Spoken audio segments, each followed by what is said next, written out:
All right, well, we will go ahead and get started.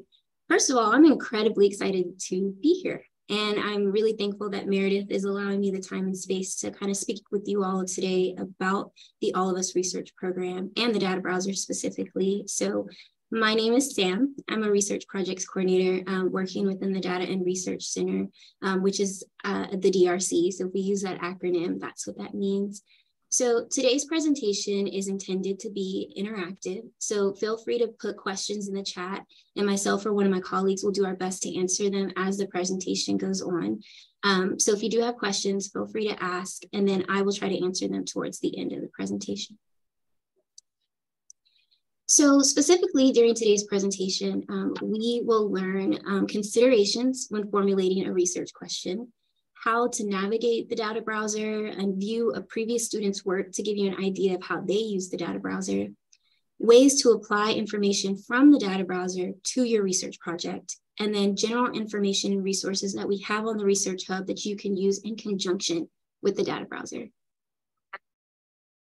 Before I start, I want to take a moment to thank our participants who have generously given their time and biomedical information to the program. So none of the science that we hope to enable would be possible without them and their contribution. And here at All of Us, we consider our participants our partners. Furthermore, I want to say thank you to our consortium partners who work on promoting and supporting the program. It is truly a collaborative effort, which I'm learning a lot about within the consortium to continue to spread the word and grow the All of Us program. So I know that a few of you or many of you were at our presentation last month, but I wanted to revisit some key aspects of the All of Us data that I think you might find interesting. So in alignment with the All of Us program's mission and goals, our data is diverse and growing in order to represent the diversity within the United States and abroad. As you can see, we have various categories of data for our participants who are underrepresented in biomedical research. The numbers here indicate that 78% of those participants are UBR. 44% of them are considered non-white race or Hispanic and Latino ethnicity. 24% of them are 65 years or older. 9% have less than a GED.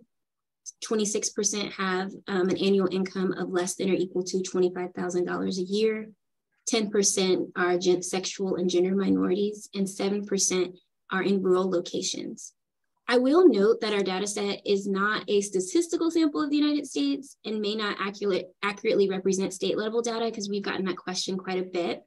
And that's because the All of Us program intentionally oversamples UBR categories as part of our continued goal to provide one of the most diverse data sets in existence. So as you're doing your research question, as you're talking to your mentor, some researchers may observe that those demographic characteristics in our CDR data may not represent the United States population. And so just to be cautious if your study is aiming to generalize US population. So we have an amazing article in our user support hub titled Data Characterization Report if you're interested in learning more about that specifically.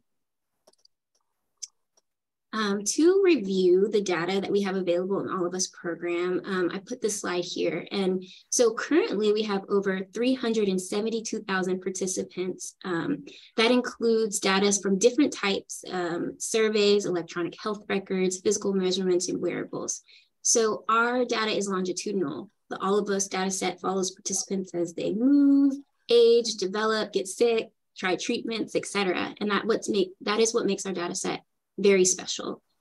Just to kind of review very quickly the numbers that are on your screen, we have over 370,000 survey responses, over 300,000 physical measurements, over 220,000 electronic health records, 165,000 genotyping arrays, 98,000 plus whole genome sequences, and then 12,000 Fitbit data records. And this is hopefully helpful to you as you kind of think about what type of information you want to start including in your research. Speaking specifically about genomics really quickly, we do again have over 98,000 whole genome sequences and over 165,000 genotyping arrays. So while specific information in regards to genomics can only be accessed via our control tier in the researcher workbench, You can still view some demographic data in regards to variants on the data browser. And so a little bit later, we're quickly highlight how you can do that. But if you want to know even more specific information, you would need access to the control tier in the researcher workbench. We at the Data and Research Center receive participant data from our partners that we saw at the beginning. So I just wanted to review the curation process. That participant level raw data undergoes quality control in our curation process. That ensures participant privacy and to ensure the data is harmonized. That combined data set then goes to the public tier where it's accessible through the data browser. The data on the data browser, which we'll see, is aggregated data and rounded to the nearest 20th. So my colleague, Michael Lyons, will be presenting later on the researcher workbench. I believe that presentation is next week. The researcher workbench contains more specific granular information compared to the data browser. So today's presentation is specifically focused on the public tier data via the data browser.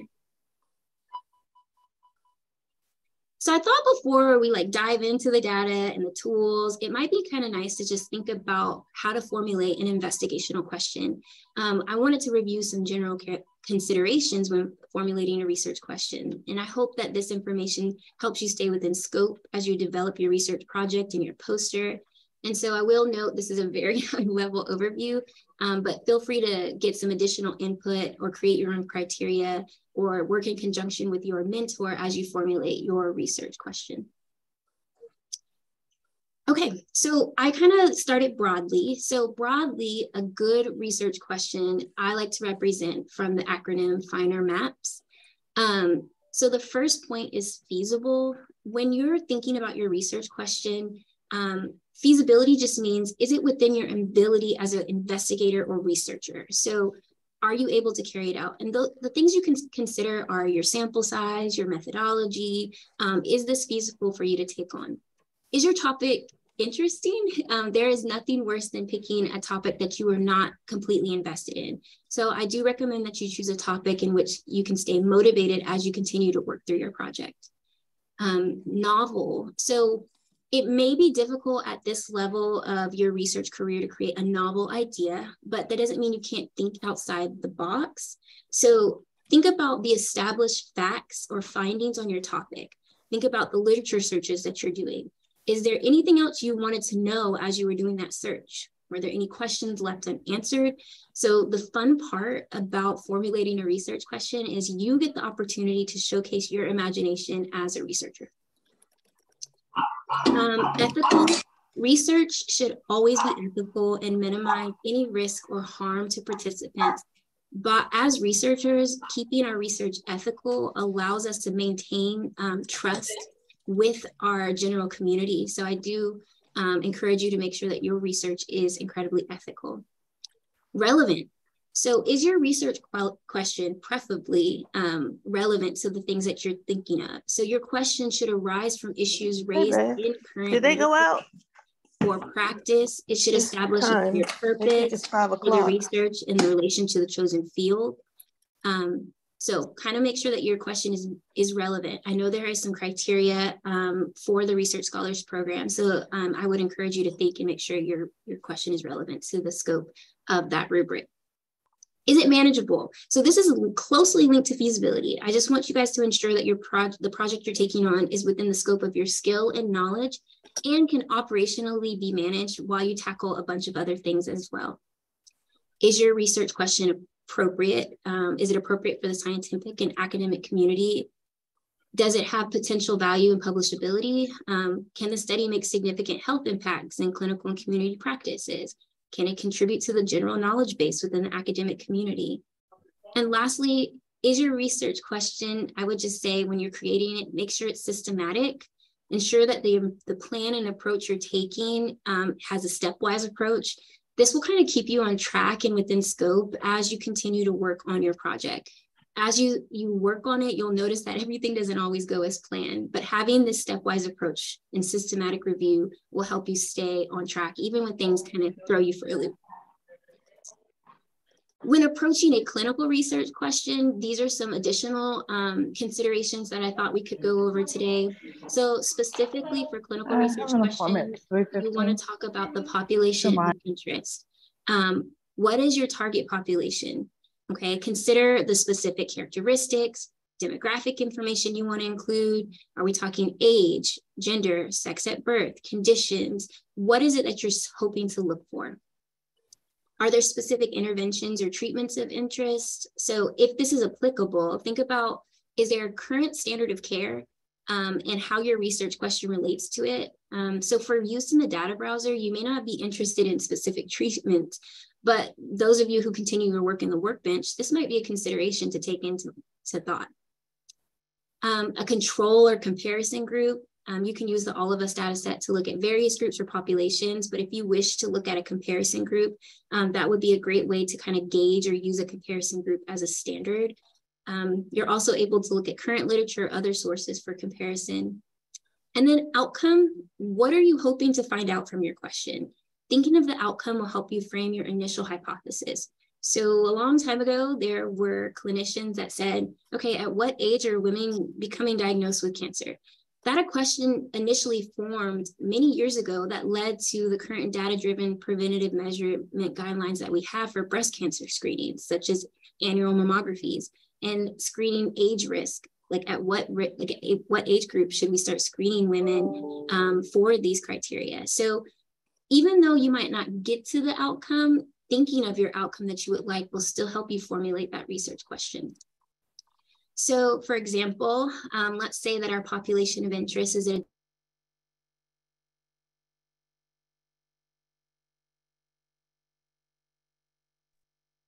Oh, Sam, you muted yourself.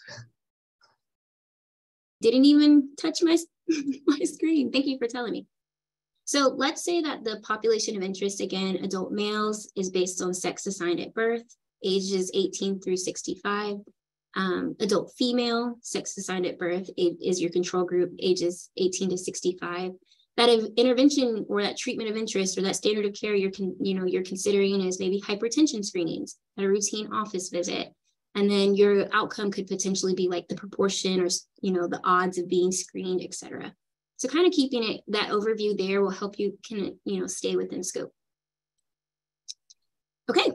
So we are going to begin with a very brief overview of the data browser and its key features. And then later on, after review a student's, kind of a previous student's work, we're going to get some hands-on exploration. And then from there, we're going to open it up to some more resources and then get some questions going about what you guys are looking into while you're formulating your research questions and posters.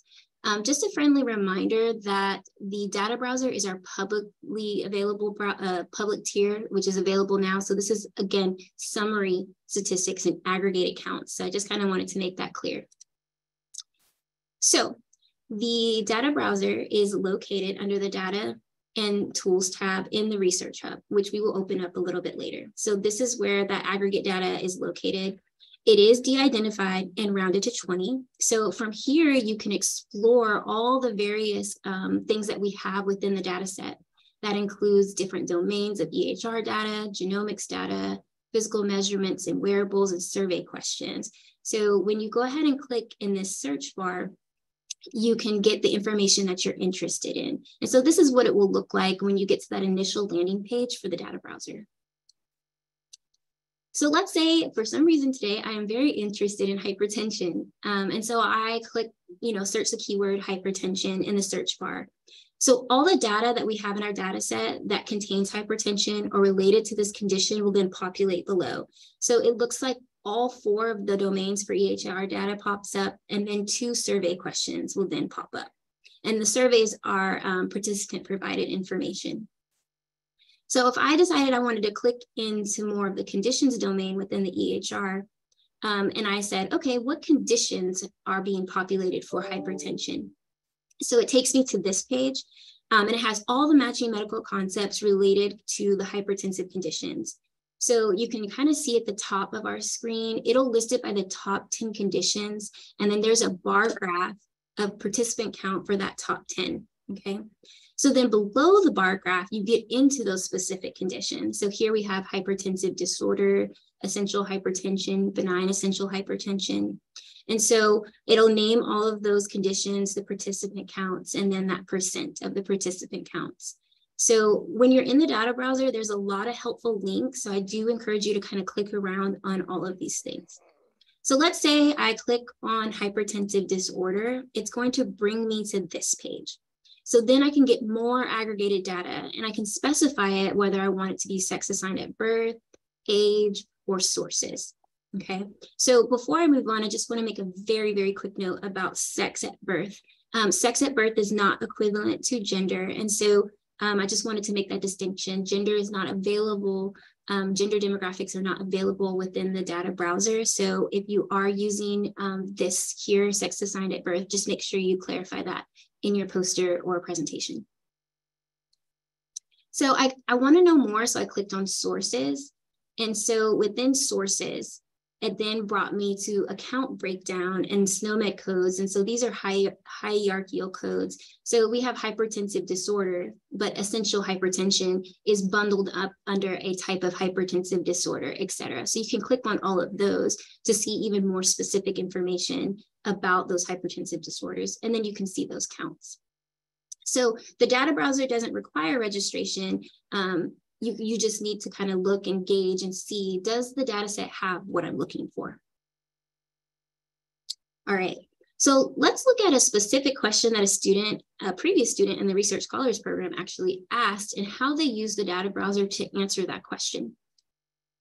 So the student asked, how can the All of Us data set be utilized to assess health literacy amongst all of us participants?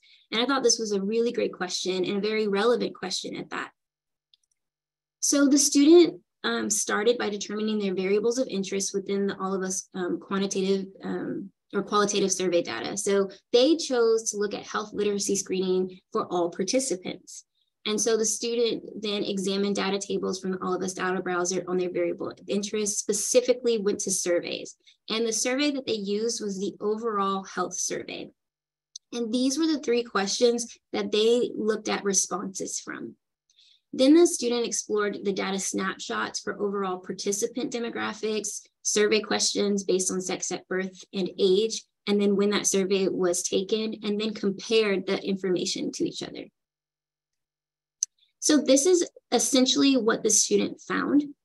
As you can see for those 3 questions, when you go into the data browser, you can look at that question and say, how often does someone help you read health-related materials? Remember, this question was posed to the participant.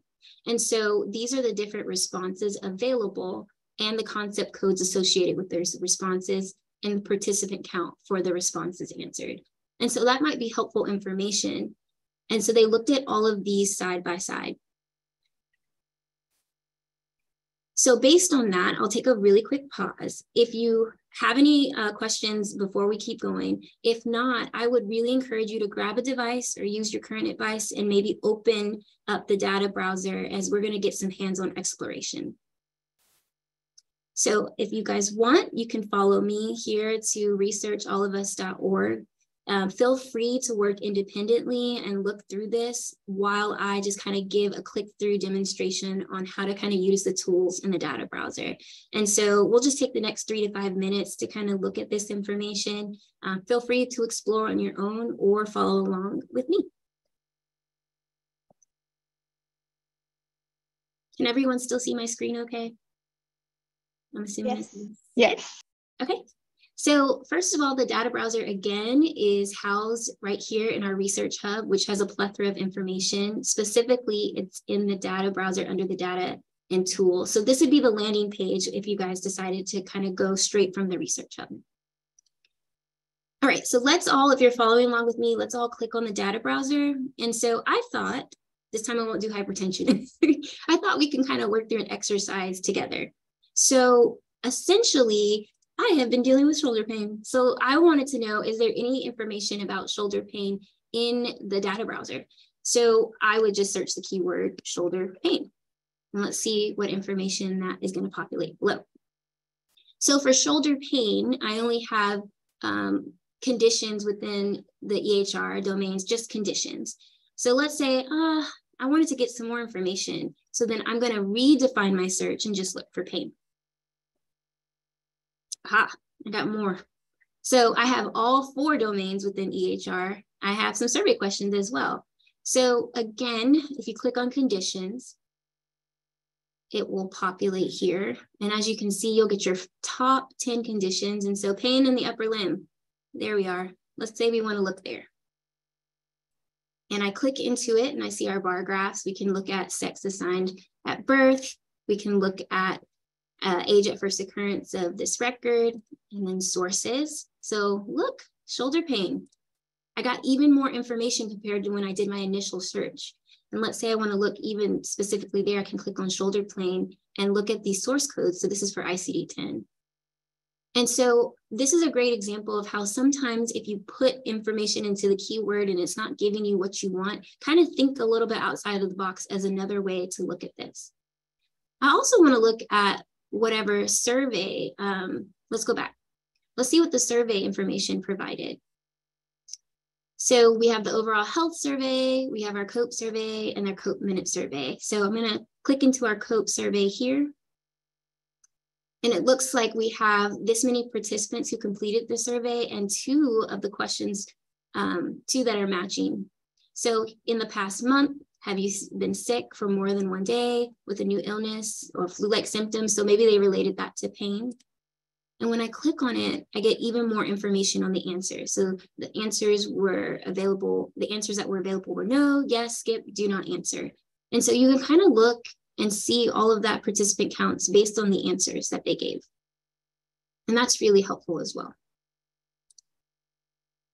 So I would really encourage you guys to kind of browse through. If you have questions on genomic variants, you can kind of do a search here.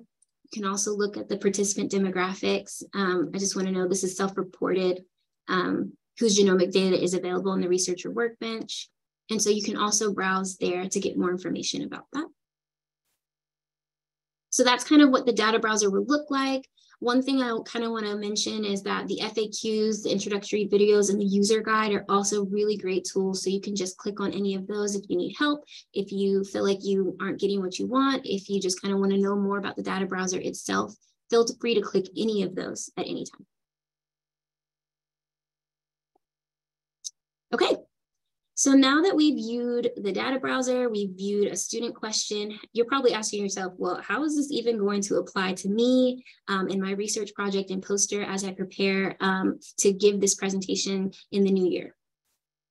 So there are various ways to apply all of this information. You can use demographic data like we saw, you can use survey data, you can use EHR data in those various domains, conditions, drug exposures. You can look at the variants, what's available in the data set. Even if you don't have all the information about the variant, you can kind of look and see, okay, this is what's available, and lead your next question into how you want to, guide that. You can create tables or charts, and you can describe the visual findings within the data browser. But one thing I will note that you cannot do, sorry to put cannot, you cannot cross-tabulate using the data browser. You can view individual charts and compare those and compare statistics within a chart, but you can't cross-tabulate. So one example is that, let's say that you want to know if people who smoke cigarettes, which is variable 1, are more likely to have lung cancer, variable 2, than those who do not smoke. The data browser doesn't allow you to explore that in that way. The data browser doesn't allow any analysis. So you would not be able to kind of do it that way. You can look at information related to people who smoke cigarettes if that's provided, or you can look at prevalence of lung cancer, you can look at that, but you can't cross-tabulate the two within the data browser itself. So when you're formulating your question, I would kind of encourage you to just use the data browser to build your case. Think of ideas for future direction. Use the data browser to provide your proof of principles. You're saying, I'm interested in this. It looks like the data is there. You can use the data browser for descriptive data. You can pair the data browser with information you've seen in other literature or other sources. So let's say I am interested in topic X, focused on subpopulation A. You notice that from literature that these lab values are indicated of condition, whatever. And the All of Us data set shows us that this many participants are within this lab range. Please note, I didn't make the correlation that because they're in the lab range, they have that condition, but you can at least set the stage for your research question. This was a really good example of a previous student who used that, all the techniques I've been talking about. So you can see from the graphic that they were able to pull information from the data browser and use it in a comparative table. So, table 1 is a really good example where they just looked at one variable, which was the affordability of dental care in relation to, sex assigned at birth, which was male and female. And so you can also look at it here. They looked at, couldn't afford dental care. They said by gender, that should be sex assigned at birth. So that you can look at it in this way. They're not making any assumptions, but they are just, stating what information was available. So when you work with the All of Us data, we must honor any contribution that the All of Us data has made or taken part into your research project. So we do ask that you acknowledge in any oral or written presentation or disclosures or publications, any results coming from your analysis or use of the All of Us program. So you can actually find the citation that you can use within our data and tools and then data access tiers, and then go to the bottom and you'll see data use policies. You can go find that there. There's also, a data disclaimer at the top of the data browser that you can also use and discuss. So if you have questions on that, please discuss with your mentor on the most appropriate way to cite the All of Us data set. And then we will finish off by looking at some additional resources that you can use in the Research Hub in addition to the data browser. So the first one is data snapshots. So the data snapshots page gives you an overview of aggregated publicly facing data, and it's updated daily. So if you kind of just want to get a quick snapshot on what's been going on, what's happening with the data set, you can look there. So that's also under the data and tools tab. Furthermore, the research project directories is actually one of my favorite tables and favorite resources. Here, you get the opportunity to see what are researchers doing in the researcher workbench. This is another great way to see how are researchers actually formulating their questions. They can give you really good ideas based on the description of their workspaces. So here, they're asking the scientific questions being studied. This is a wonderful way that you can see how are researchers, even like very experienced researchers, how are they formulating their study using the All of Us data set? So looking here might be a great place if this is your first time doing a research project, if you're looking for specific language or what's going on in the literature or what researchers are interested, this would be an amazing place to start and kind of peruse as you're kind of coming up with your topic for your poster. Another site is going to be the publications page. Another great resource to use, what information has been published using the All of Us data set and how was the All of Us data set utilized in their publication. So I highly recommend you visiting these additional resources. You can also look at our Survey Explorer. Remember those surveys we talked about a little bit earlier. If you just kind of want to see all the questions that are available, the Survey Explorer is a great tool to kind of look and review those questions, to kind of also see how can you apply any demographic information from those questions into your research. Okay, we are coming to the end of the presentation, but I thought that we could talk about some frequently asked questions that I feel like I have received about the data browser and what might be applicable as you guys are trying to create your posters. So can you download graphs from the data browser? So there's no way to download that visual bar graph that you saw, but some options are you can recreate the graphs on your own in Excel, Google Sheets, or your choice of graphing tools. A simpler method might be like you can take a screenshot or a snipping tool using it to create that screenshot, and you can upload that into your poster. But please note appropriate citation is required. Is there any way to correlate or tabulate the various data on the data browser? For example, lab measurements with a specific condition. This question comes up a lot. So like I mentioned, unfortunately, the data browser cannot be used to cross-tabulate, and no analysis is performed within the data browser. So that information, again, is aggregate counts of 20, and that's to protect participant privacy. So again, use the data browser to lay the groundwork of your research project by giving you more descriptive information about the data. You can look at the data in parallel, meaning you can look at prevalence of conditions and the prevalence of a specific lab measurement, but you can't make the statistical correlation between the two.